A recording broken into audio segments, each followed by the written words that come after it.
السلام علیکم ورحمۃ اللہ وبرکاتہ۔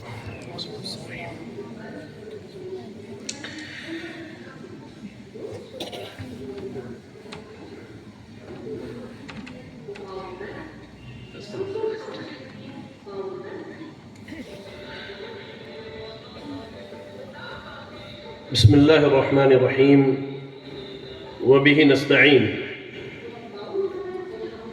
الصلاة والسلام على رسوله الكريم وعلى آله وأصحابه ومن تبعهم بإحسان إلى يوم الدين، أما بعد. أعوذ بالله السميع العليم من الشيطان الرجيم. بسم الله الرحمن الرحيم. اليوم أكملت لكم دينكم وأتممت عليكم نعمتي ورضيت لكم الإسلام دينا. رب اشرح لي صدري ويسر لي امري واحلل عقدة من لساني يفقهوا قولي. اللهم لا حول ولا قوة الا بك.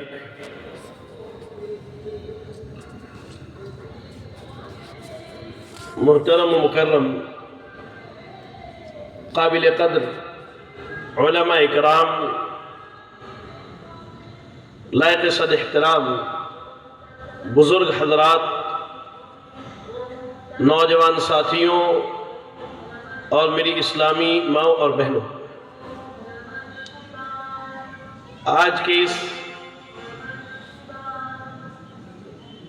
چھٹے کانفرنس میں مجھ طالب علم کو آپ مرد و خواتین کے سامنے بدعت اور شرعی تعلیمات کے عنوان سے کچھ باتیں کہنے کا حکم ہوا ہے۔ میں اللہ رب العالمین سے دعا کرتا ہوں کہ اللہ تعالیٰ مجھے حق کہنے اور ہم سب کو حق سن کر عمل کرنے کی توفیق عطا فرمائے، آمین۔ برادران اسلام، بدعت کے متعلق میں آپ کو پہلے 4 شرعی تعلیمات بتا دوں، اس کے بعد بدعت کی خرابی، اس کا وبال اور اس کا نقصان کیا ہو سکتا ہے، اس پر بات کریں گے۔ بس گزارش اتنی ہے، آپ میری طرف توجہ دیں اور ہر بات کو پکڑ کر کے چلیں۔ آپ جب قرآن اور سنت کا مطالعہ کریں گے اور قرآن و حدیث کو جب سمجھیں گے تو اس میں 4 باتیں آپ کو ایسی نظر آئیں گی کہ ان 4 باتوں کو اگر آپ سمجھ جائیں، سیکھ لیں، ان کا علم حاصل کر لیں تو آپ ہر قسم کی بدعت سے اپنے آپ کو بچا لیں، چاہے وہ بدعت حسنہ ہو یا بدعت سیئہ ہو۔ ان 4 بات اور 4 اصولوں میں سب سے پہلی بات یہ ہے کہ دین بنانے کا اور شریعت سازی کا حق صرف اللہ رب العالمین کو۔ یہ پہلا اصول ہے، اسے آپ یاد رکھ لیجیے کہ دین بنانے کا کام، شریعت سازی کا کام، یہ صرف اور صرف اللہ رب العالمین کا حق ہے، اس میں کوئی شریک نہیں ہو سکتا۔ قرآن مجید کی آپ تلاوت کیجئے، سورۃ الشورى پڑھیے، آیت نمبر 21 میں اللہ نے کہا ام لہم شرکاء شرعوا لہم من الدین ما لم یأذن بہ اللہ۔ اللہ نے کہا کیا ان لوگوں نے کچھ ایسے شریک مقرر کر کے رکھے ہیں جنہوں نے ان کے لیے ایسے ایسے احکام جاری کیے جن کا اللہ نے حکم نہیں دیا۔ اللہ تعالیٰ مشرکین کی حالت بیان کر رہا ہے اور اللہ یہ بتا رہا ہے کہ کیا اللہ کو چھوڑ کر انہوں نے اپنے کچھ ایسے بھی معبود بنا لیے ہیں جو ان کے لیے دین بناتے ہیں، شریعت بناتے ہیں، ان کے لیے احکامات کا نزول فرماتے ہیں۔ اس کے بعد اللہ رب العالمین نے کہا وَلَوْلَا كَلِمَةُ الْفَصْلِ لَقُضِيَ بَيْنَهُمْ وَإِنَّ الظَّالِمِينَ لَهُمْ عَذَابٌ أَلِيمٌ۔ اللہ نے کہا کہ اگر قیامت کا اور فیصلے کا وعدہ نہ ہوتا تو آج ہی ان کا فیصلہ کر دیا جاتا، اور بے شک ظالموں کے لیے دردناک عذاب ہے۔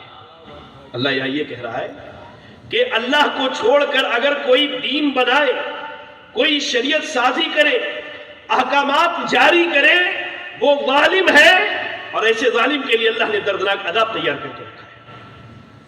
آپ مزید سنیے،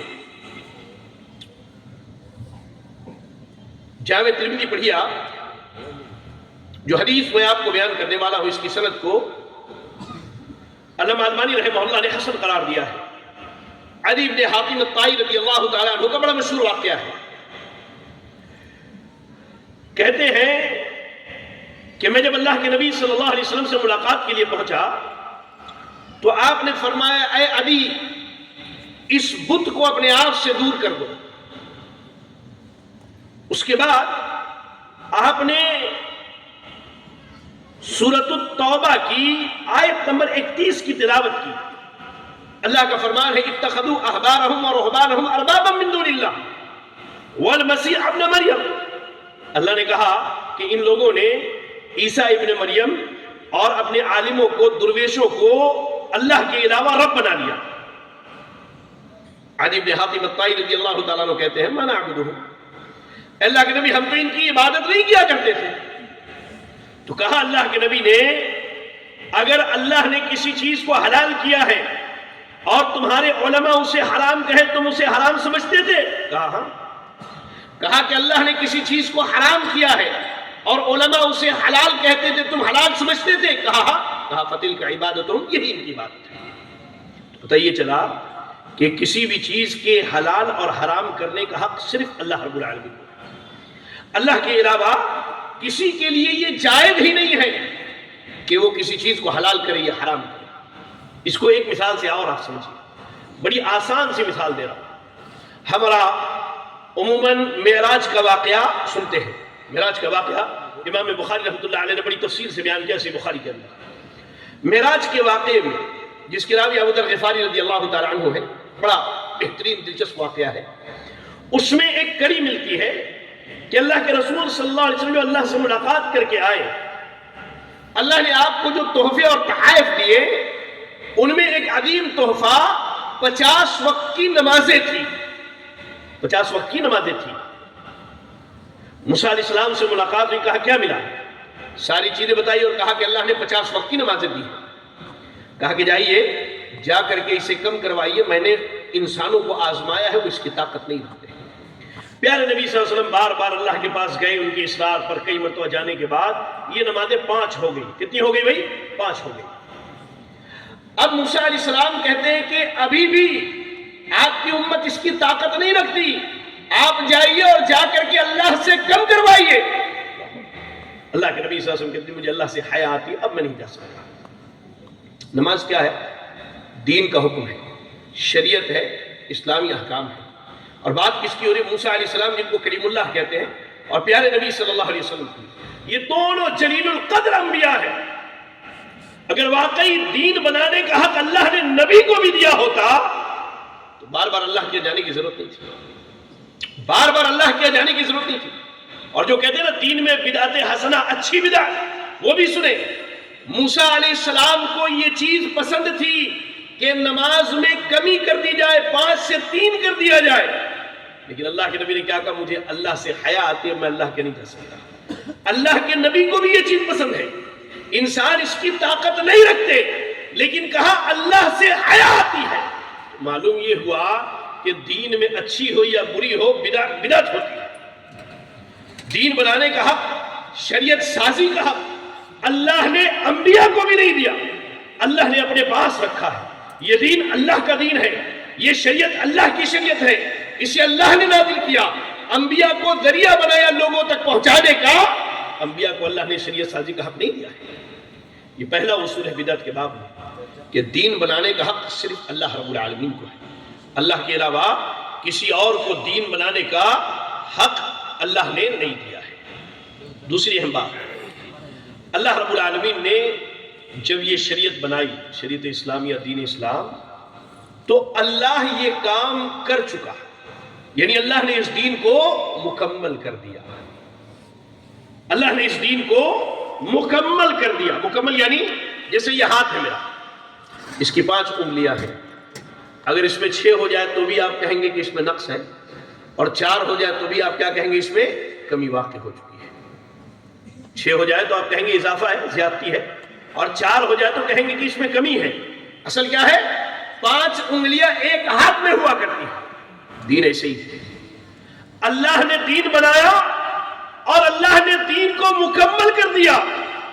اب کسی کے لیے یہ جائز نہیں کہ دین میں کسی چیز کو بڑھائے یا کسی چیز کی کمی کرے۔ یہ آپ سمجھ لیجیے، آپ پڑھیں، بڑی معروف مشہور حدیث ہے، اللہ کے رسول صلی اللہ علیہ وسلم کے مشہور صحابی ہے عبداللہ ابن مسعود رضی اللہ تعالی عنہ، کہتے ہیں اللہ کے رسول صلی اللہ علیہ وسلم نے کہا انہو لیس شیء یقربکم من الجنۃ ویباعدکم من النار الا قد امرتکم بہ۔ عقیدے کا ایک بڑا مسئلہ ہے جس میں ہمارا ایمان و عقیدہ یہ ہے کہ وہ ساری چیزیں جو ہمارے لیے خیر ہیں اللہ کے نبی نے بتا دیا، کسی چیز کو پوشیدہ نہیں رکھا، اور وہ ساری چیزیں جو ہمارے لیے شر ہیں، جو دنیا اور آخرت میں نقصان دہ ہیں، اللہ کے نبی نے اس سے بھی آگاہ کر دیا ہے۔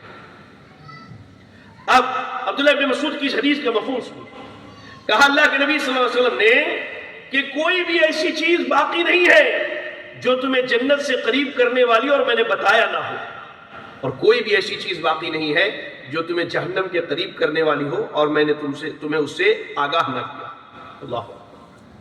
اللہ کے نبی نے ساری خیر کی باتیں بتا دی، سارے شر سے آپ نے آگاہ کر دیا۔ اس کے بعد اللہ رب العالمین نے سن 10 ہجری میں 9 ذی الحجہ کے دن میدان عرفات میں اس آیت کا نزول فرمایا، اليوم اکملت لکم دینکم واتممت علیکم نعمتی، کہ آج میں نے تمہارے لیے تمہارے دین کو مکمل کر دیا۔ اللہ نے نبی صلی اللہ علیہ وسلم کی موجودگی میں اس دین کو مکمل کیا ہے، اور علماء تفسیر اس آیت کے بارے میں لکھتے ہیں کہ اس آیت کے نزول کے بعد اللہ رب العالمین کی طرف سے کسی بھی حلال اور حرام کا حکم نازل نہیں ہوا، کبھی بھی کسی بھی حلال و حرام کا حکم نازل نہیں ہوا۔ یہ آپ سمجھ لیں، کسی بھی حلال و حرام کا حکم نازل نہیں ہوا۔ اللہ نے یہ شریعت پیارے نبی صلی اللہ علیہ وسلم کی موجودگی میں مکمل کیا ہے۔ یعنی آپ جب دنیا سے گئے اس حال میں گئے کہ اب کوئی ایسی چیز باقی نہیں تھی جو انسانوں تک پہنچانا تھا۔ اگر یہ مان لیا جائے کہ جس طرح روافض کے ہاں عقیدہ ہے کہ علم 2 طرح کا ہے، ایک ظاہری علم ہے اور ایک پوشیدہ علم ہے۔ ظاہری علم وہ ہے جو اللہ رب العالمین نے قرآن و سنت میں نازل کر دیا، پوشیدہ علم وہ ہے جو اللہ کے نبی کے سینے سے نکل کر کے سیدنا علی کے، پھر ان کے بعد سیدنا حسن، سیدنا حسین رضی اللہ تعالی عنہم وارضا، اور ان کے خاندان کے سینوں میں چلتا رہا۔ یہ جہالت پر مبنی بات ہے، اس کی کوئی حقیقت نہیں۔ اگر ایسی چیز ہوتی تو اس کو عربی زبان میں کہتے ہیں تکلیف ما لا یطاق، آدمی جس کی طاقت نہیں رکھتا اللہ تعالیٰ وہ حکم بھی ان پر نازل فرما دیتا۔ علم کو اللہ نے مکمل کر دیا، نبی کی موجودگی میں اللہ نے شریعت مکمل کر دی، اللہ نے دین کو نازل کیا۔ اور دوسرا قاعدہ یہ کہ اللہ رب العالمین نے دین کو مکمل کر دیا، اب اس میں کسی کمی اور بیشی کی گنجائش نہیں۔ امام مالک رحمہ اللہ کا بڑا مشہور قول ہے، آپ فرماتے ہیں کہ من ابتدع فی الاسلام بدعۃ ویراها حسنہ فقد زعم ان محمدا قد خان الرسالہ۔ اگر کوئی دین میں کسی چیز کو ایجاد کر دے، بدعتیں دین میں ہوتی ہیں، دنیا کے معاملات میں نہیں ہوتی۔ وہ بیچارے علم سے مسکین بعض مولویوں کو یوٹیوب پر دیکھا، اب وہ آپ کا مذاق اڑاتے، کہتے آپ بولتے ہیں کہ نبی کے زمانے میں نہیں تھا، آپ بھی تو نبی کے زمانے میں تھے۔ جہالت پر مبنی باتیں ہیں۔ بدعت دین میں ہوتی ہے، دنیا کے معاملات میں تو اللہ نے ہر چیز حلال کیا ہے جب تک اس کے حرام ہونے کی دلیل نہ مل جائے۔ بدعت دین میں ہوتی ہے۔ امام مالک رحمۃ اللہ علیہ نے کہا کہ جو آدمی دین میں کسی نئی چیز کا اضافہ کرے اور وہ یہ سمجھتا ہے کہ میں نے بڑا اچھا کام کیا ہے، فقد زعم ان محمدا قد خان الرسالہ، وہ یہ سمجھتا ہے کہ اللہ کے نبی نے دین پہنچانے میں خیانت کی۔ اللہ اکبر۔ یاد رکھیں، اللہ نے دین کو نازل کیا اور اللہ رب العالمین نے دین کو مکمل کر دیا۔ تیسرا قاعدہ، اور اللہ تعالی نے لوگوں کو دین بنانے سے منع کر دیا ہے۔ جی، یہ تیسرا قاعدہ ہے بدعت کے باب میں۔ ایک تو اللہ نے دین مکمل کیا، دوسری چیز ایک تو اللہ نے دین نازل کیا، دوسری چیز اللہ نے دین مکمل کیا، اور تیسرا اصول یہ ہے کہ اللہ نے دین بنانے سے روک دیا کسی کو اجازت نہیں دی اللہ رب العالمین نے کہ وہ دین بنائے. آپ پڑھیں قرآن مجید کی آیت پڑھیے, سورۃ الحجرات کی پہلی آیت پڑھیے. اللہ نے کہا یا ایھا الذین آمنوا لا تقدموا بین یدی اللہ ورسولہ واتقوا اللہ ان اللہ سمیع علیم. اللہ نے کہا اے ایمان والو, اے ایمان والوں کی جماعت, یہ تمام اہل ایمان اس قول کے مخاطب ہیں. اللہ نے کہا یا ایھا الذین آمنوا, اے ایمان والو. یہاں جو آج لوگ یہاں جو بیٹھے ہیں, جو مرد حضرات, جو خواتین, جہاں تک ہماری آواز جاری, اللہ سب سے مخاطب ہے. یا ایھا الذین آمنوا, اے ایمان والو, لا تقدموا بین یدی اللہ ورسولہ, تمہارے لیے جائز نہیں کہ تم اللہ اور اس کے رسول سے آگے بڑھو. اللہ نے جو شریعت نازل کر دی, نبی نے جو دین پہنچا دیا, اب کسی ایمان والے کے لیے یہ جائز نہیں ہے کہ اس دین میں کسی چیز کو بڑھائے یا کسی چیز کی کمی کرے. اب وہ دین کے نام پر کسی چیز کا اضافہ نہیں کر سکتا. اور مشہور حدیث جو شیخ محترم نے بھی سنن ابی داؤد کی روایت, جسے علامہ البانی رحمہ اللہ نے صحیح قرار دیا, کہا وَإِيَّاكُمْ وَمُحْدَثَاتِ الْأُمُورِ, کہا کہ لوگوں دین میں نئی نئی چیزوں کی ایجاد کرنے سے بچنا. فَإِنَّ كُلَّ مُحْدَثَةٍ بِدْعَةٍ, ہر دین میں نئی ایجاد کردہ چیز بدعت ہے, اور ہر بدعت گمراہی ہے. اور دوسری حدیث کے الفاظ ہیں, یہ گمراہی انسان کو جہنم میں لے جانے والی ہے. یاد رکھیں میرے بھائیو کہ اللہ رب العالمین نے دین نازل کیا, اللہ نے شریعت کو نازل کیا, اس کے بعد اللہ رب العالمین نے شریعت کو مکمل کر دیا. اب تیسری چیز یہ کہ اللہ نے کسی کو شریعت اور دین بنانے کی اجازت نہیں دی. کسی کو یہ حق حاصل نہیں ہے کہ وہ دین کے نام پر کسی چیز کو بنائے, کسی چیز کا اضافہ کرے. اگر ایسا کرتا ہے تو چوتھا اصول یہ ہے کہ اس کی ایجاد کردہ چیز اللہ قبول نہیں کرے گا. وہ اسے لاکھ دین کہتا رہے, دین سمجھتا رہے, اس کی تعلیم دے, لوگوں تک پہنچائے, پھیلائے, اللہ رب العالمین اسے قبول نہیں کرے گا. یہ چوتھا قاعدہ ہے کہ اگر کوئی زبردستی دین کے نام پر نئی نئی چیزوں کو ایجاد کر لے, ساری دنیا اس کا قائل ہو جائے, آپ اکیلے اگر انکار کرنے والے ہیں, ابراہیم علیہ السلام کی طرح آپ اکیلے ایک امت کی حیثیت رکھتے اس کے مقابلے میں. شریعت کے اندر تعداد نہیں دیکھی جاتی ہے. جی ایک اصول یاد رکھے شریعت کا, حق کے معاملے میں تعداد نہیں دیکھی جاتی ہے کہ لوگ اتنے زیادہ لوگ جو ہیں, جیسے بعض لوگوں کو جب بدعت کے بارے میں سمجھائیں تو کیا کہتے ہیں, ہاں مولوی صاحب آپ ایسی ایسی بات کر رہے ہیں, ہمارے باپ دادا جو کرتے آئے ہیں اور پوری دنیا میں جو لوگ کر رہے ہیں, کیا یہ چیز غلط؟ اللہ اکبر. نوح علیہ السلام کی قوم میں کتنے لوگ ایمان لائے تھے بھائی؟ وہ حدیث سنیے, پیارے نبی صلی اللہ علیہ وسلم کہتے ہیں عرضت علی الامم, صحیح حدیث کے الفاظ ہیں, ذرا غور سے سن کے جائے اس حدیث کو. کہا کہ مجھ پر امتیں پیش کی گئی, مجھ پر امتیں پیش کی گئی. آپ کہتے ہیں کہ میں نے دیکھا کہ ایک نبی ایسے بھی ہیں جو اللہ کے سامنے تنہا آتے ہیں اور ان کی مخالفت میں پوری امت کھڑی ہے. کہا کسی نبی کے ساتھ ایک آدمی اور کسی کے ساتھ دو آدمی. تعداد, بڑی تعداد حق کی دلیل نہیں ہے. حق کی دلیل وہ ہے جسے اللہ نے حق کہا ہے, جسے پیارے نبی نے حق کہا ہے. حق کی دلیل قرآن ہے, سنت ہے اور صحابہ کا منہج ہے. اس کے علاوہ حق کہیں اور ملنے والی نہیں, حق اس کے علاوہ کہیں اور ملنے والی نہیں ہے. چوتھا اصول یہ ہے کہ ایک آدمی اگر بدعت ایجاد کر لے, دین کے نام پر کوئی عمل ایجاد کر لے, اللہ اکبر, تو اللہ رب العالمین اس کے اس عمل کو قبول نہیں کرتا. اللہ رب العالمین قرآن مجید کے اندر ارشاد فرماتا ہے یا ایھا الذین آمنوا اطیعوا اللہ واطیعوا الرسول ولا تبطلوا اعمالکم. سورہ محمد کی آیت نمبر 33 اللہ نے کہا اے ایمان والو, اللہ کی فرما برداری کرو, اس کے رسول کی فرما برداری کرو. جی اللہ نے جو قرآن نازل کیا اسے مانو, نبی نے جو سنتیں بیان کی اسے مانو, صحابہ نے جیسے عمل کر کے دکھایا ویسے عمل کرو. کہا اس کے بعد وَلَا تُبْطِلُوا أَعْمَالَكُمْ, ورنہ اللہ تمہارے اعمال کو برباد کر دے گا, اللہ تمہارے اعمال کو قبول نہیں کرے گا. اور عائشہ رضی اللہ تعالیٰ عنہ کی حدیث امام بخاری رحمہ اللہ نے اپنے صحیح کے اندر نقل کیا, کہا من احدث فی امرنا ھذا ما لیس فیہ فہو رد.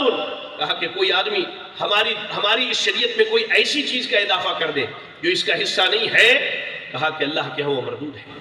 بدعت یہی ہے میرے بھائی کہ اس چیز کی اصل جو ہے پیارے نبی صلی اللہ علیہ وسلم سے نہیں ملتی. بعض لوگ بدعت حسنہ کی مثال, رمضان قریب ہے, تراویح سے دیتے ہیں کہ قیام اللیل عمر رضی اللہ تعالیٰ عنہ نے کرایا لوگوں کو ایک امام کے بیچ اور کہا نعمت البدعۃ ھذہ, یہ بڑی اچھی بدعت ہے. اللہ کے بندو, قیام اللیل کی دلیل پیارے نبی صلی اللہ علیہ وسلم سے ملتی ہے. اللہ کے نبی صلی اللہ علیہ وسلم کی صحیح حدیث موجود ہے, آپ نے 3 رات لوگوں کو باجماعت قیام اللیل کروایا ہے رمضان میں. بدعت حسنہ نہیں. عمر رضی اللہ تعالیٰ عنہ نے وہاں لفظی بدعت کہا تھا کہ بڑی اچھی چیز ہے. جی ہاں, بڑی اچھی چیز ہے. اچھی بدعت سے مراد وہ نہیں جو آج لوگ ایجاد کریں اچھی بدعت کے نام پر دین میں. ہاں, اسے آپ سمجھ لیجیے. اچھی بدعت سے مراد وہاں عرف عام میں جو کہا جاتا ہے وہ ہے, شرعی بدعت مراد نہیں ہے وہاں پر. اللہ کے نبی نے قیام اللیل کرایا ہے, تراویح کی نماز پڑھائی ہے, آپ نے لوگوں کو باجماعت پڑھائی ہے 3 راتوں کی. اسے آپ بدعت حسنہ کی مثال نہیں دے سکتے. آپ اس چیز کو سمجھیے. عائشہ رضی اللہ تعالیٰ عنہ فرماتی ہیں پیارے نبی صلی اللہ علیہ وسلم نے کہا کہ جو آدمی ہمارے دین میں ایسا کام کر لے جو دین کا حصہ نہیں ہے, جو دین کا حصہ نہیں ہے, کہا کہ فہو رد و مردود ہے. اور امام مالک رحمۃ اللہ علیہ کا بڑا مشہور قول ہے, بڑا مشہور قول ہے. آپ کہا کرتے تھے کہ ما لم یکن یومئذ دینا لا یکن اليوم دینا. جو چیز اللہ کے نبی کے زمانے میں دین کا حصہ نہیں تھی وہ آج بھی دین کا حصہ نہیں. آپ سمجھیے اس نقطے کو. آپ اپنی زندگی کے صبح سے لے کر کے شام تک کا موازنہ کیجیے.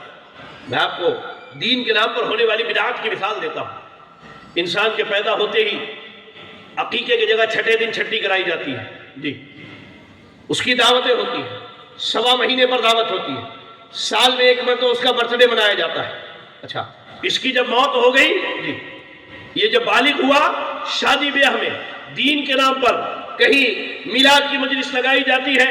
جی ہاں, کہیں ہلدی کی رسم, کہیں مہندی کی رسم, کہیں بارات, کہیں ناچ گانا, کہیں جہیز, یہ ساری چیزیں ہیں. اور شادی کے کارڈ پر لکھا ہوا ہے کہ من رغب عن سنتی فلیس منی, جو میرے نبی کی سنت کو نہ مانے وہ مسلمان ہی نہیں. اللہ کے بندو, ڈرو اللہ سے, ڈرو اللہ سے, ڈرو اللہ سے. اس معاملے میں اس کی جب وفات ہوئی, اب یہ جب پیدا ہوا اس کے نام پر لوگوں نے کھانا کھایا. اب یہ مر گیا, 3 دن اس کے نام پر کھانا کھلا رہے, 4تھے دن کھانا کھلا رہے.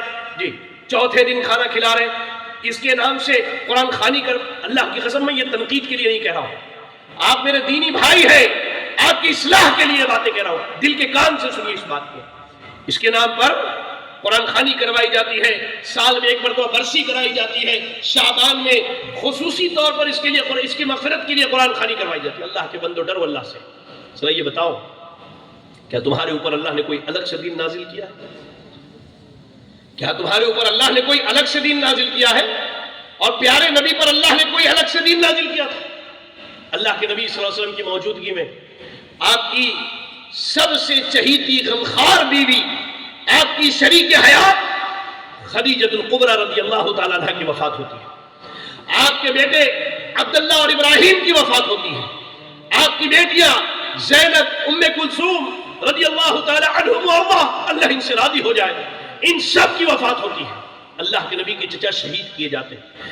آپ کے چچا زاد بھائی جعفر طیار شہید کیے جاتے ہیں, سیدنا علی کے بھائی.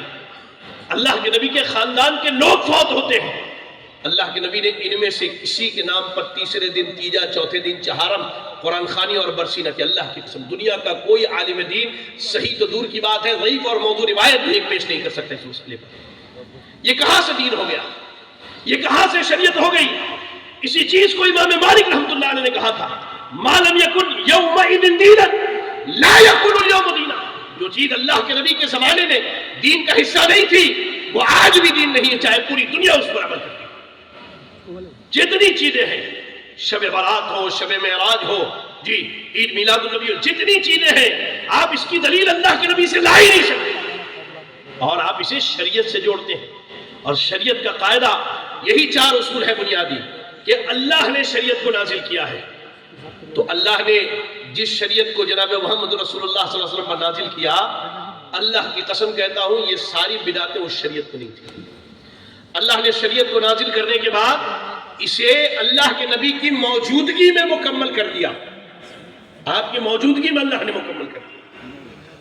مکمل کرنے کے بعد اللہ رب العالمین نے اس شریعت کے تعلق سے ایک اہم بات یہ بتائی کہ اب کسی کو اجازت نہیں ہے کہ وہ کوئی نئی شریعت بنائے, شریعت کے نام پر نئی چیز کا اضافہ کرے. اور چوتھی بات یہ کہ اگر کوئی جان بوجھ کر کے شریعت کے نام پر کوئی چیز اضافہ کرتا ہے تو وہ مردود ہے. اللہ رب العالمین اسے قبول کرنے والا نہیں ہے میرے بھائیوں۔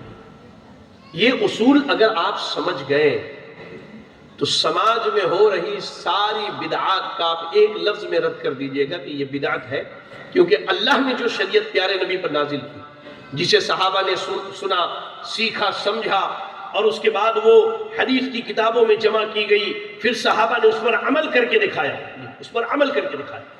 تو وہ شریعت اللہ نے نازل کی ہے، اللہ نے اسے مکمل کر دیا، اللہ نے شریعت بنانے سے منع کیا، اور اگر کوئی بنا لے تو اللہ اسے قبول نہیں کرتا۔ آپ ساری بدعات کا رد کر لے جائیں گے۔ اب سوال یہ ہے کہ ایک آدمی اگر بدعت میں پڑ جائے اور بدعات کا عادی ہو جائے، بدعتوں پر عمل کرنے لگے، تو اس کے لیے شرعی تعلیمات کیا ہے میرے بھائیو؟ یہ بڑا اہم نقطہ ہے۔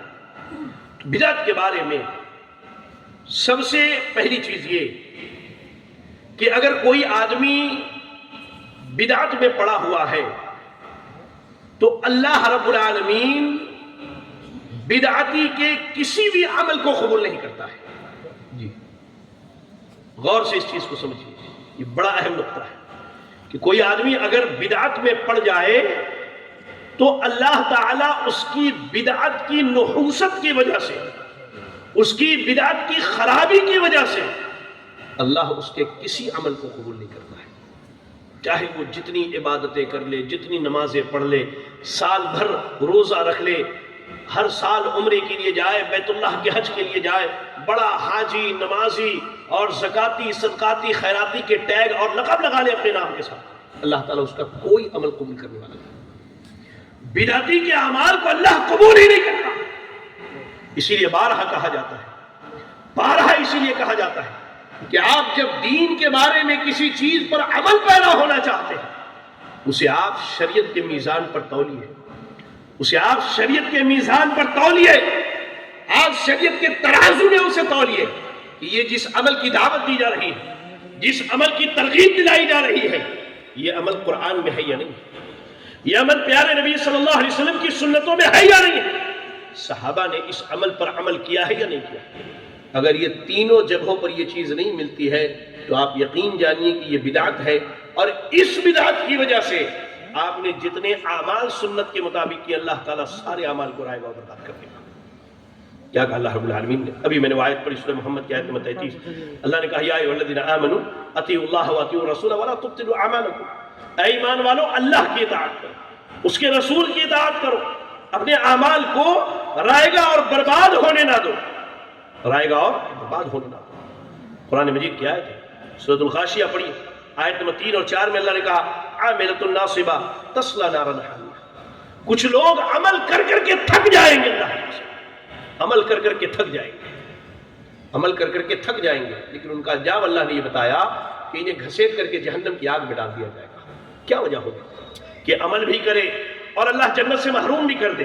اس کی سب سے بڑی وجہ یہ ہے کہ انسان کے اعمال کے اندر بدعات پائی جاتی ہے، انسان کے اعمال کے اندر بدعات پائی جاتی ہے۔ یہ پہلی خرابی ہے بدعت کی کہ اللہ رب العالمین بدعت کی موجودگی میں کسی عمل کو اللہ تعالیٰ قبول نہیں کرے گا۔ دوسری خرابی، بدعت کرنے والا اس پر اللہ تعالیٰ کی، اس کے فرشتوں کی اور تمام انسانیت کی لعنت برستی ہے، اس کے اوپر تمام انسانیت کی لعنت برستی ہے۔ آپ پڑھیں وہ حدیث، صحیح بخاری کی روایت ہے، صحیح بخاری کی روایت ہے، انس بن مالک رضی اللہ تعالیٰ عنہ حدیث کے راوی ہے، کہا من احدث فی امرنا من احدث فیها حدثا فعلیہ لعنت اللہ والملائکۃ والناس اجمعین، کہا کہ جو آدمی اس دین میں کسی نئی چیز کا اضافہ کرے، کوئی نئی چیز ایجاد کر لے اس دین کے نام پر، اس شریعت کے نام پر کوئی نئی چیز ایجاد کر لے، کہا کہ فعلیہ لعنت اللہ، اس پر اللہ کی لعنت برستی ہے۔ اللہ کی لعنت سے کیا مراد ہے؟ اللہ کی لعنت سے کیا مراد ہے؟ شیخ الاسلام امام ابن تیمیہ رحمۃ اللہ علیہ اور بعض اہل علم لکھتے ہیں الاطراد من رحمت اللہ، بدعتی اللہ رب العالمین کی رحمت سے محروم کر دیا جاتا ہے، اللہ تعالیٰ اسے اپنی رحمت کو چھین لیتا ہے، اللہ اس سے اپنی رحمت کو چھین لیتا ہے۔ کہا کہ من احدث فیہا حدثا، دین میں کوئی نئی چیز ایجاد کرے، فعلیہ لعنت اللہ، اس پر اللہ کی لعنت ہے، والملائکہ، فرشتوں کی لعنت ہے، والناس اجمعین، اور تمام انسانیت کی لعنت ہے۔ اللہ اکبر۔ آپ دیکھیں یہ کتنا بڑا جرم ہے میرے بھائی، یہ کتنا بڑا جرم ہے کہ بدعتی اگر بدعت کر لے تو اللہ رب العالمین اس پر اپنی لعنتیں برساتا ہے، اللہ کے فرشتے اس پر لعنت برساتے ہیں، اور کہا کہ تمام انسانیت کی طرف سے اس کے اوپر لعنت برسائی جاتی ہے۔ اور سنیں امام آجوری رحمہ اللہ نے الشریعہ کے اندر ایک روایت نقل کی ہے، اس کی سند کو اہل علم نے صحیح قرار دیا ہے۔ کہتے اللہ کے نبی نے فرمایا کہ جو آدمی کسی بدعتی کی عزت کرے، جی ہاں، جو آدمی کسی بدعتی کی عزت کرے، بڑا اکرام اور بڑی اس کی خاطرداری کرے، کہا فقد اعان علی ہدم الاسلام، یہ آدمی دین کی عمارت کو گرانے میں اس کی مدد کرنے والا ہے۔ آپ سوچیے، بدعتی کی مدد کے بارے میں کہا کہ جو آدمی بدعتی کی مدد کرتا ہے وہ اسلام کے گرانے میں اس کی مدد کرنے والا ہے۔ اللہ اکبر۔ اسی لیے کہا کہ اللہ کی لعنت ہو اس کے اوپر جو کسی بدعتی کو پناہ دے۔ یہ بدعت اتنی منحوس شے ہے، اتنی منحوس چیز ہے کہ اگر آدمی اس میں پڑ جائے اس پر اللہ کی لعنتیں برستی، اللہ کی لعنتیں برستی، اللہ کے فرشتوں کی لعنت برستی ہے، اور تمام انسانیت کی لعنت برستی۔ اور اگر کوئی بدعتی کی عزت کرے، اس کا احترام کرے، اس کا اکرام کرے، کہا کہ یہ اسلام کے گرانے میں در حقیقت اس کا مددگار ثابت ہوتا ہے۔ اور سنیے بدعت کے بارے میں بڑا نقطہ سنیے کہ بدعت ایک ایسا بوجھ ہے جس کو یہ بدعتی ساری زندگی اور زندگی کے بعد اپنے برزخ کی زندگی میں اور اس کے بعد میدان محشر میں اٹھانے والا ہے۔ اتنا بڑا بوجھ ہے۔ آپ پڑھیں سورۃ النحل کی آیت نمبر 35 پڑھیے، اللہ نے کیا کہا؟ اللہ نے کہا کہ یہ لوگ اٹھائیں گے، کیا اٹھائیں گے؟ ان لوگوں کے بوجھ کو، کب؟ یوم القیامت، قیامت کے دن۔ وَمِنْ أَوْزَارِ الَّذِينَ يُضِلُّونَهُمْ بِغَيْرِ عِلْمٍ، ایک تو یہ اپنا بوجھ اٹھائیں گے، یہ اپنا بوجھ اٹھائیں گے قیامت کے دن، یہ گنہگار لوگ، اور ان لوگوں کا بھی بوجھ اٹھائیں گے، ان کے بھی گناہ کا وبال انہی کے اوپر آئے گا جن کو ان لوگوں نے بغیر علم کے گمراہ کیا ہے۔ اللہ بغیر علم۔ یہاں ایک نقطہ یہ بھی پتا چلا کہ بدعتی در حقیقت بغیر علم کے بدعت کی نشر و اشاعت کرتا ہے۔ اسے علم ہو جائے تو اپنی بدعت سے توبہ کر لے، اسے علم ہو جائے تو اپنی بدعت سے توبہ کر لے۔ تو اللہ نے کہا کہ یہ قیامت کے دن اپنا بوجھ تو اٹھائیں گے ہی، ساتھ ساتھ ان تمام لوگوں کا بوجھ اٹھائیں گے جنہوں نے ان کی بدعت کی دعوت پر لبیک کہہ کر کے اس بدعت پر عمل کیا۔ آپ اس کو ایک حدیث سے سمجھیں۔ امام مسلم رحمہ اللہ نے کتاب العلم کے اندر بڑی بہترین روایت بیان کی۔ اللہ کے رسول صلی اللہ علیہ وسلم کہتے ہیں کہ من دعا الی ہدی، جو آدمی کسی کو ہدایت کی دعوت دے تو اس کے لیے بھی اتنا ہی اجر اور ثواب ہے جتنا یہ آدمی جسے دعوت دی گئی ہے اسے دیا جاتا ہے۔ آپ کو ایک واقعہ سناتا ہوں، ذرا دھیان سے سنیں۔ آج ہمارے ہاں چھوٹی چھوٹی چیزوں کو، چھوٹی چھوٹی نیکیوں کو جو ہے لوگ بڑی حقیر نگاہ سے دیکھتے ہیں۔ آپ کو ایک واقعہ سناتا ہوں۔ ہجرت کا 7واں سال ہے۔ کون سا سال ہے بھائی ہجرت کا؟ کون سا سال ہے؟ 7واں سال ہے۔ اللہ کے نبی صلی اللہ علیہ وسلم جنگ تبوک سے واپس آ رہے، راستے میں قبیلہ دوس کا ایک قافلہ ملا، اور اس قافلے کے سردار طفیل ابن عمرو الدوسی رضی اللہ تعالیٰ عنہ، وہ کہتے ہیں اللہ کے رسول صلی اللہ علیہ وسلم یہ میرے قبیلے کے 50 افراد ہیں جنہوں نے اسلام قبول کیا ہے، اور ان 50 لوگوں میں ایک شخص ہے ابو ہریرہ رضی اللہ تعالیٰ عنہ، ابو ہریرہ رضی اللہ تعالیٰ عنہ، ابو ہریرہ رضی اللہ تعالیٰ عنہ۔ وہ اللہ کے نبی کے ساتھ مدینہ آئے اور تقریباً 3 سال تک اللہ کے نبی کے ساتھ مسلسل لگے رہے، علم سیکھنے کے لیے، حدیثیں یاد کرنے کے لیے، سنتوں کو سیکھنے کے لیے۔ یاد کرنے میں پریشانی ہوتی تھی، اللہ کے نبی سے دعا کروائی کہ اللہ کے نبی یاد کرتا ہوں بھول جاتا ہوں، میرے لیے دعا کیجئے۔ اللہ کے نبی نے دعا دی آپ کو، اس کے بعد آپ کوئی چیز نہیں بھولے اللہ کو۔ اللہ کے نبی صلی اللہ علیہ وسلم دنیا سے چلے گئے، سیدنا ابو ہریرہ بھی دنیا سے چلے گئے، طفیل بن عمرو الدوسی چلے گئے، ہم جیسے طلبہ اور جو یہاں علماء ہے وہ علماء جب آپ کو پڑھاتے ہیں، جب آپ کو بتاتے ہیں تو کیا کہتے ہیں؟ قال ابو ہریرہ رضی اللہ تعالی عنہ قال رسول اللہ صلی اللہ علیہ وسلم، سیدنا ابو ہریرہ نے کہا کہ اللہ کے نبی نے فرمایا جب تک قیامت قائم نہ ہوگی تب تک یہ دنیا قائم ہے، اور جب تک دنیا قائم ہے اللہ اور اس کے رسول کا نام لیا جائے گا، اور جب تک اللہ اور اس کے رسول کا نام لیا جائے گا کم از کم ایک مرتبہ تو ابو ہریرہ کا نام لیا جائے گا۔ اب آپ سوچئے طفیل ابن عمرو الدوسی نے کبھی زندگی میں یہ نہ سوچا ہوگا کہ میں جس شخص کو اسلام کی دعوت دے رہا ہوں اس کے اسلام قبول کرنے کے بعد اس کی نیکیاں قیامت تک جاری رہیں گی، اور اسے جتنا اللہ اجر دے گا اتنا ہی اجر اللہ رب العالمین طفیل بن عمرو الدوسی کو اللہ رب العالمین عطا کرے گا، اور جتنا اجر طفیل عمرو الدوسی رضی اللہ تعالیٰ عنہ کو ہے اتنا ہی اجر اللہ کے نبی صلی اللہ علیہ وسلم کو پہنچنے والا ہے۔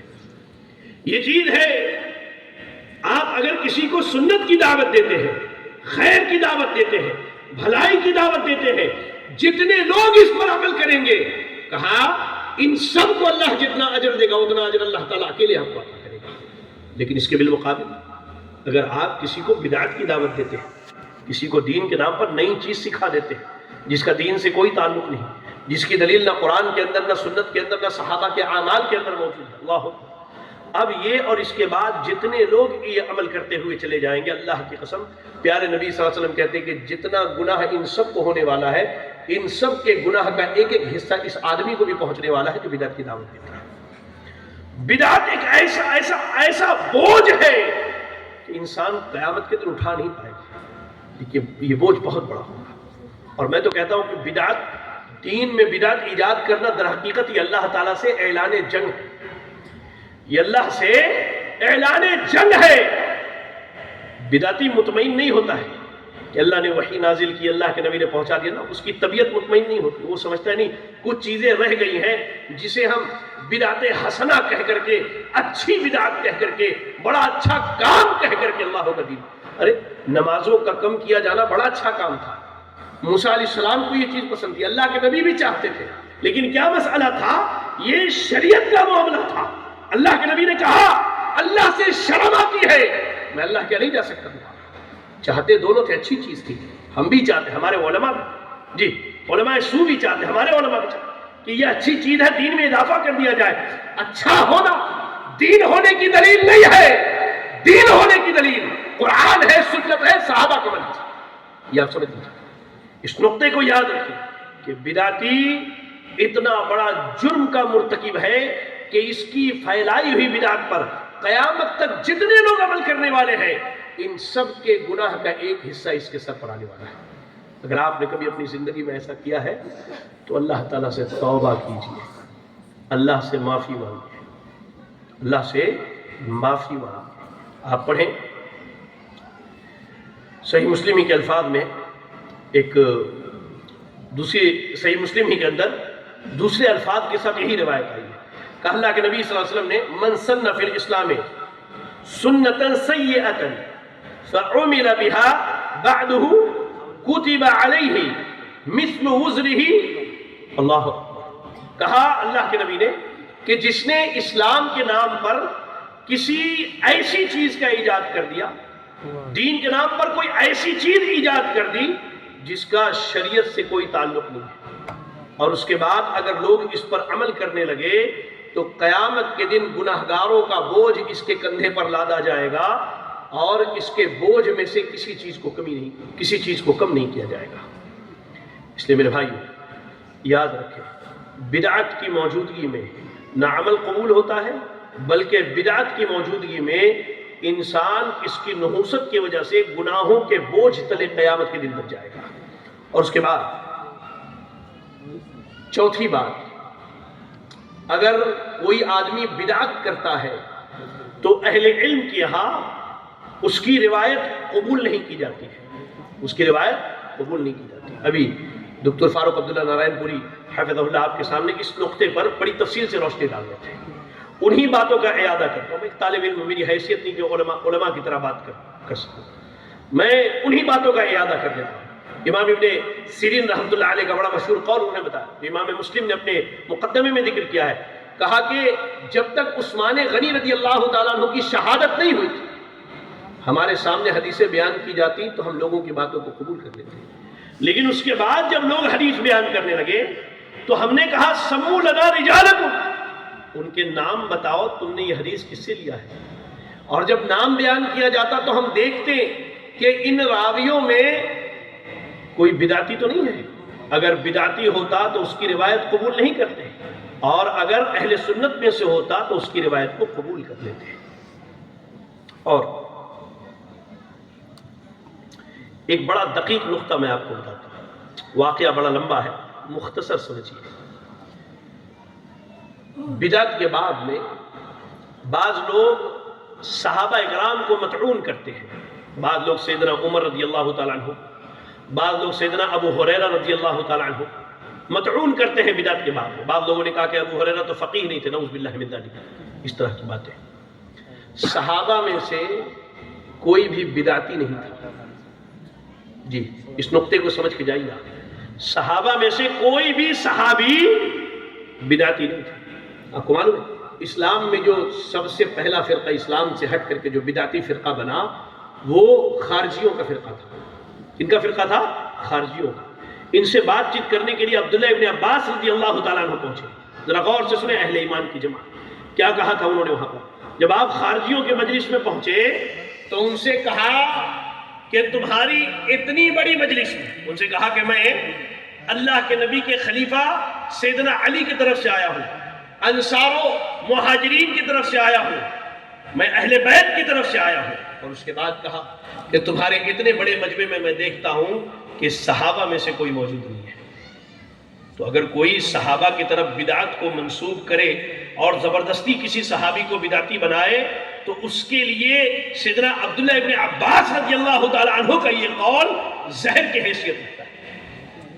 کہا ہوں کہ تمہاری اتنی بڑی جو جماعت موجود ہے ان میں دیکھتا ہوں کوئی بھی اصحاب محمد رسول اللہ صلی اللہ علیہ وسلم میں سے نہیں ہے۔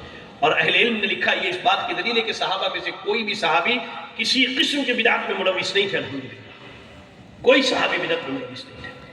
میں ابن سیرین رحمۃ اللہ علیہ نے کہا کہ جب ہم دیکھتے کہ وہ اہل سنت میں سے ہے اس کی بات کو لے لیتے ہیں، دیکھتے کہ اگر وہ اہل بدعت میں سے ہے تو اس کی بات کو چھوڑ دیتے ہیں۔ ہاں ایک چیز اور، بعض لوگ بیچارے اہل حدیثوں پر ایک تہمت لگاتے ہیں۔ کیا تہمت لگاتے ہیں؟ کہ ان کے یہاں حدیثیں بھی ضعیف ہوتی ہیں، اور یہ حدیث کی اصطلاحات کا مذاق کہتے ہیں ابا ضعیف ہو جائیں گے تو گھر سے نکال دو گے، ہاں ابا ضعیف ہو جائیں گے تو گھر سے نکال دو گے، حدیثوں کو چھوڑ دیتے ہیں۔ اللہ کے بندو، حدیثوں میں صحیح اور ضعیف کا مسئلہ یہ ہمارا اپنا نہیں ہے، یہ عبداللہ ابن عباس رضی اللہ تعالیٰ عنہ کے تعلق سے امام ابن سیرین رحمۃ اللہ علیہ نے جو ذکر کیا ہے یہ چیز صحابہ کے زمانے سے چلی آ رہی ہے۔ الگ بات ہے آپ کو اس زمانے میں اس کا علم ہو، اس لیے کہ آپ کو تو بدعت پر عمل کرنے کی عادت ہے۔ آپ کو سنت کہاں پسند آتی ہے؟ آپ کو سنت کہاں پسند آتی ہے؟ آپ کا معمول تو یہ ہے کہ نبی کا نام سنتے ہی جھوم جاتے ہیں اور نبی کا فرمان آتے ہی گھوم جاتے ہیں۔ آپ کا معمول تو یہ ہے کہ آپ خالی نبی نبی رٹے ہوئے، آپ کو نہ نبی کی سنت معلوم، نہ نبی کی نماز معلوم، نہ نبی کا روزہ معلوم، نہ نبی کی عبادت معلوم۔ آپ کو خالی نبی نبی کرنا آتا ہے، نبی کی سنتوں کا علم نہیں آتا۔ اس وجہ سے آپ یہ چیز کہتے ہیں۔ صحیح اور ضعیف کا معاملہ یہ صحابہ کے زمانے سے چلا آ رہا ہے۔ صحابہ اکرام اس چیز کو سمجھتے تھے، جانتے تھے، اس کی چھان پھٹک کرتے تھے، اس کے بعد اس علم کو آگے بڑھایا کرتے تھے۔ اور ایک چیز، جو آدمی بدعت کرتا ہے، یہ بڑا اہم نقطہ ہے، اسے سمجھیے آپ کہتے ہیں نا پتہ نہیں کیا ہو گیا، خاندان کے لوگوں کو اتنی دعوت دے رہے ہیں وہ سدھرتے ہی نہیں ہیں، لوگ بدعت ہی نہیں چھوڑتے۔ اللہ تعالیٰ بدعتی سے توبہ کے دروازے کو بند کر دیتا ہے۔ میں نے کہا تھوڑی دیر پہلے کہ بدعت دراصل یہ اللہ رب العالمین سے بغاوت اور اللہ تعالیٰ سے جنگ ہے، یہ اللہ رب العالمین سے جنگ ہے۔ اسی لیے اللہ رب العالمین بدعتی سے توبہ کے دروازے کو اللہ بند کر دیتا ہے۔ کیا کہا؟ انس بن مالک رضی اللہ تعالیٰ عنہ حدیث کے راوی ہے، ترغیب و ترہیب کی روایت، حدیث حسن سند سے آئی ہے۔ اللہ کے نبی صلی اللہ علیہ وسلم نے کہا ان اللہ حجب التوبۃ عن کل صاحب بدعۃ، اللہ تعالیٰ ہر بدعتی سے توبہ کے دروازے کو بند کر دیتے یہاں تک کہ وہ اپنی بدعت چھوڑ دے، یہاں تک کہ وہ اپنی بدعت چھوڑ دے۔ آپ سمجھیے اس چیز کو۔ اور سوال یہ ہے کہ بدعتی بدعت چھوڑتا کیوں نہیں ہے؟ سلف میں سے بعض اہل علم نے لکھا ہے بدعتی کے بدعت نہ چھوڑنے کی سب سے بڑی وجہ یہ ہے کہ وہ اس بدعت کو دین اور عبادت سمجھ کے کرتا ہے، وہ اس بدعت کو دین اور عبادت سمجھ کے کرتا ہے۔ اگر اسے وہ بدعت سمجھتا تو کب کا چھوڑ دیتا ہے؟ اور اس بدعت کو دین کیوں سمجھتا ہے؟ اس لیے کہ اسے اس بات کا علم نہیں ہے کہ یہ شریعت اللہ کی شریعت ہے، کسی عالم دین کے باپ کی جاگیر نہیں ہے کہ اپنی مرضی سے جو چاہے اس میں بڑھا دے، نکال دے، ہاں دین کے نام پر کچھ بھی بنا دے، بگاڑ دے۔ یہ شریعت اللہ کی شریعت، اللہ نے انبیاء کو اجازت نہیں دی ہے شریعت کے اندر رد و بدل کرنے کی، تو عام عالم دین کی کیا بات ہے؟ بدعتی بدعت کو دین سمجھ کے عمل کرتا، اگر وہ اسے بدعت سمجھتا تو کب کا اس سے توبہ کر لیا ہو۔ اور ایک آخری بات کہ بدعت اگر آدمی نہ چھوڑے تو دنیا میں تو اللہ کی لعنت برستی ہی بس، میدان محشر میں اس کے اعمال اس کے منہ پہ مار دیے جائیں گے، اور سب سے بڑا خسارہ یہ ہوگا کہ جہاں امتی پیارے نبی صلی اللہ علیہ وسلم کی نگرانی میں حوض کوثر کا پانی پی رہے ہوں گے، وہاں سے اس بدبخت کو ہکا کر کے، بھگا کر کے، مار کر کے نکالا جائے گا۔ فرشتے، اللہ کے نبی صلی اللہ علیہ وسلم کی صحیح حدیث ہے، اللہ سے بخاری کی روایت، کہا کہ جب یہ لوگ پہنچیں گے، سارے لوگ امت کے پہنچیں گے، تو فرشتے ان میں سے چن چن کے لوگوں کو باہر نکالیں گے، کہیں گے باہر نکلو، باہر نکلو، باہر نکلو۔ اللہ کے نبی صلی اللہ علیہ وسلم، میرے ماں باپ قربان ہو اللہ کے، آپ اپنی امتیوں سے کتنی محبت کرنے والے ہیں۔ آپ صلی اللہ علیہ وسلم کہیں گے ارے یہ میرے امت کے لوگ ہیں۔ یہاں ایک نقطہ یہ بھی پتہ چلا، اللہ کے نبی عالم الغیب نہیں ہے، غیب کا علم صرف اللہ کو ہے۔ آپ کو معلوم ہی نہیں تھا کہ ان کو کیوں نکالا جا رہا ہے، آپ پوچھیں گے فرشتوں سے کیوں نکال رہے ہیں؟ معلوم ہوتا تو آپ پوچھتے نہیں، آپ کو معلوم نہیں اس لیے آپ وہاں پوچھیں گے۔ بتائیے چلا کہ علم غیب اللہ کا خاصہ ہے، نبی کا خاصہ نہیں ہے علم غیب۔ اللہ کے نبی کہیں گے کیوں نکال رہے ہیں ان کو، کیوں انہیں ہٹایا جا رہا ہے؟ اللہ اکبر، اللہ اکبر، تو کہا جائے گا انک لا تدری ما احدث بعدک، اے نبی آپ کو نہیں معلوم آپ کے بعد ان لوگوں نے دین کے نام پر کیسی کیسی چیزوں کو ایجاد کیا۔ اس کے بعد اللہ کے نبی اپنی زبان مبارک سے کہیں گے سحقن سحقن سحقن، دور ہٹو، لے جاؤ انہیں یہاں سے۔ اور آپ کا آخری جملہ ہوگا، کیا ہوگا؟ سحقن سحقن، لے جاؤ لے جاؤ، لمن غیر بعدی، اس آدمی کو جس نے میرے بعد دین کو بدل دیا۔ پتہ یہ چلا کہ بدعتی در حقیقت اسلام کے مقابلے میں کسی نئے دین پر عمل کرتا ہے، وہ دین کو بدل دیتا ہے۔ اس لیے میرے بھائی یہ چار اصول یاد رکھے کہ دین اللہ نے نازل کیا ہے، اس کو اللہ نے مکمل کر دیا، اللہ نے دین بنانے سے منع کیا ہے۔ اب اگر کوئی دین بنائے تو اللہ تعالیٰ قبول نہیں کرے گا، اور ایسا آدمی دنیا میں، قبر میں، میدان محشر میں اور قیامت کے دن اللہ کے سامنے سب سے بڑا خسارہ اور نقصان اٹھانے والوں میں سے ہوگا۔ اللہ سے دعا ہے کہ اللہ رب العالمین کہی گئی باتوں پر مجھ طالب علم کو اور آپ تمام حاضرین و حاضرات کو عمل کرنے کی توفیق عطا فرمائے۔ الہ العالمین جو بھی خیر کی باتیں ہیں اللہ تیری توفیق سے ہے، اگر کوئی کمی اور نقص ہے تو اللہ میرے نفس کی خرابی اور شیطان کے شر سے ہے جس سے میں تیری پناہ چاہتا ہوں۔ الہ العالمین ہم میں جو پریشان حال ہے اللہ ان کی پریشانیوں کو دور فرما دے، اللہ جو بیمار ہے انہیں شفاء کاملہ عاجلہ عطا فرما دے، اللہ جو مقروض ہے انہیں قرض کی ادائیگی کی توفیق عطا فرما دے۔ اقول قولی ھذا واستغفر اللہ لی ولکم ولسائر المسلمین فاستغفروہ انہ هو الغفور الرحیم، وآخر دعوانا ان الحمد للہ رب العالمین۔ جزاکم اللہ خیرا، السلام علیکم ورحمۃ اللہ وبرکاتہ۔